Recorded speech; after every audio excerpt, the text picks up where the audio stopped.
So picture this, right? There's this guy, he's been serving his country for 30 years, 3 decades of his life. And for most of that time, he's been fighting alongside soldiers from Denmark, from Norway, from Germany. These aren't just colleagues, you know? These are people who saved his life, people whose kids he's watched grow up, people he's buried friends with. They shared foxholes together, they bled together, some of them died together. And now, someone's telling this guy to turn around and point his rifle at those same people, at his brothers, at his sisters in arms. I know it sounds like some Netflix thriller, right? But here's the thing, this isn't fiction. This is the actual scenario that Pentagon commanders are being forced to plan for right now, today, as we speak. This is a critical And when a moment Danish for all member of of the us. European We Parliament must stepped up to act the now microphone, to address you these know what the pressing first words out issues. of her mouth were? You weak, Mr. white President, woman. get out. Freeze frame. Record scratch. How the heck did we get here? Okay, wait. Let's back up for a second. Because maybe you're thinking, Denmark? Why should I care about Denmark? Well, let me tell you something that might change your mind. September 11th, 2001. The worst day in American history. The towers fell. 3,000 people died. And you know who was standing right there with us the very next day? Denmark. This tiny little country, 6 million people, that's it. They could have stayed home. Nobody would have blamed them. But they didn't stay home. They sent their sons and daughters to Afghanistan to fight alongside ours. And here's the part that gets me. Per capita, Denmark lost more soldiers than we did. More. A country the size of Wisconsin sacrificed more of their kids proportionally than the United States of America did. For us. They did that for us. And that whole NATO thing, Article 5, an attack on one is an attack on all, it's only been triggered once in history. Once. September 12th, 2001. For us.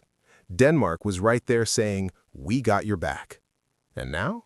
Now Donald Trump is saying he's going to take Greenland one way or another, and Greenland belongs to Denmark. So what do the actual military people think about all this? The ones who'd have to carry out these orders? General Mark Hertling. This guy commanded U.S. Army forces in Europe. He spent like a third of his entire career over there working with allies. He knows these people personally. And he went on MSNBC and he just said it out loud. He said, in 2013 alone, my last year in command, we did 435 multinational exercises. 435. Sometimes with 5 countries, sometimes with 10. We know these people. We know their families. And now you want us to attack them. This is insanity. Insanity. That's the word a 4-star general used. Not concerning, not I have reservations. Insanity. And then they asked him straight up, General, if tomorrow someone ordered you to attack Greenland, would that be an illegal order? And he didn't hesitate. He said, yes. Greenland is legally Danish territory. Denmark is one of our 32 NATO allies. Attacking them would clearly be illegal. And honestly, I wouldn't even need legal advice to know that. A 4-star general on national television saying he would refuse. There's this writer at The Atlantic, Tom Nichols, smart guy, and he made this comparison that I can't get out of my head. It's kind of disturbing, but it perfectly captures what's happening. He said, imagine a doctor. This doctor spent 30 years learning how to save lives. Every single day she goes to work trying to heal people. She took the Hippocratic Oath, first, do no harm. That's her whole identity. That's who she is. Now imagine someone tells that doctor, take those same medicines you've been using to save people, but this time, turn them into poison and give them to your patients. That's exactly what we're asking American soldiers to do right now. For years, they've been trained to protect allies and fight against enemies. Allies good, enemies bad. Simple. And now we're saying, actually, flip it. Those allies you've been protecting, they're the enemy now. Attack them.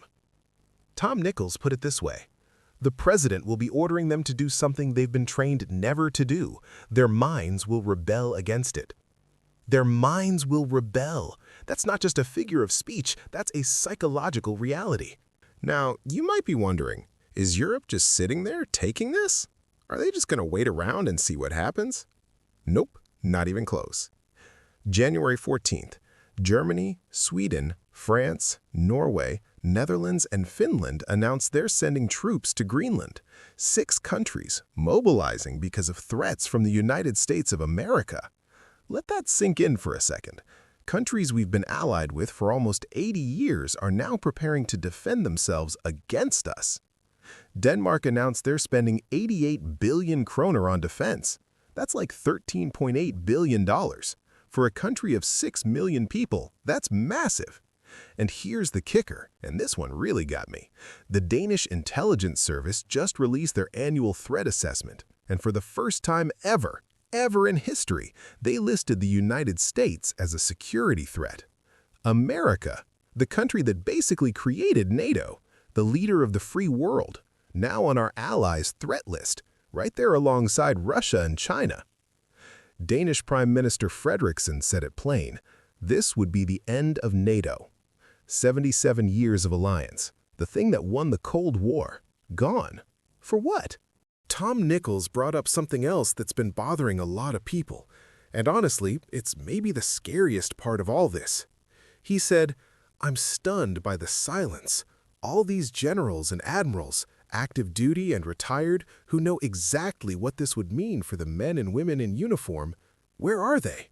Why aren't they speaking up? General Hertling had an answer for that. He said, Tom's baiting me. He's good at that. Look, some of us are standing up. Some retired folks have spoken out. But you're never going to see the active duty guys say this publicly. I really hope, they're fighting behind the scenes. Behind the scenes. Just like the first time around. Remember what happened in Trump's first term? General Milley, General Kelly, Secretary Esper, they were all working behind closed doors to stop the crazy stuff. Remember Lafayette Square? Trump wanted to use the military against American protesters. They stopped him. But here's the difference now. Those people aren't there anymore. They got pushed out, replaced. The people around Trump now? They're the ones who say yes, sir, to everything. So when an illegal order comes down, who's going to say no? All right, let's zoom out for a second. Look at the bigger picture here. Venezuela, invaded, without asking Congress. Iran, under constant threat, aircraft carriers moving.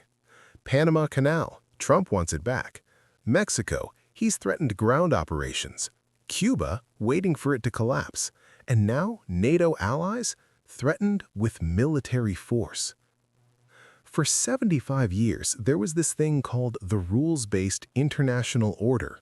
Basically, a set of rules that said countries can't just invade each other whenever they feel like it. America wrote those rules. America enforced those rules. When other countries broke them, we were the ones who stepped in. And now America is the country breaking the rules. And look, here's why this matters to you personally, even if you don't care about foreign policy. If a president can bypass Congress to start a war, if he can ignore court orders, if he can threaten to attack allies, what's protecting your rights tomorrow? The democracy index dropped 28% this year. 28%!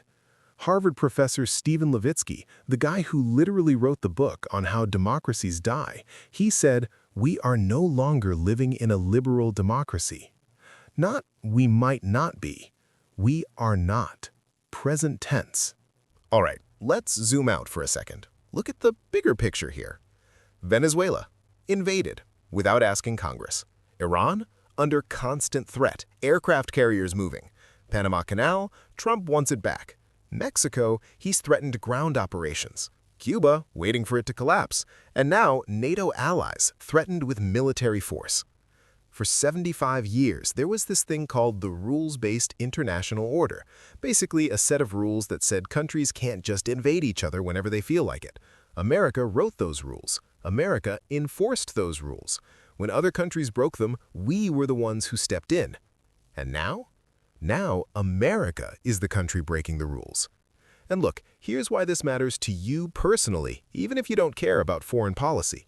If a president can bypass Congress to start a war, if he can ignore court orders, if he can threaten to attack allies, what's protecting your rights tomorrow?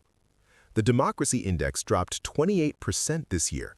28%.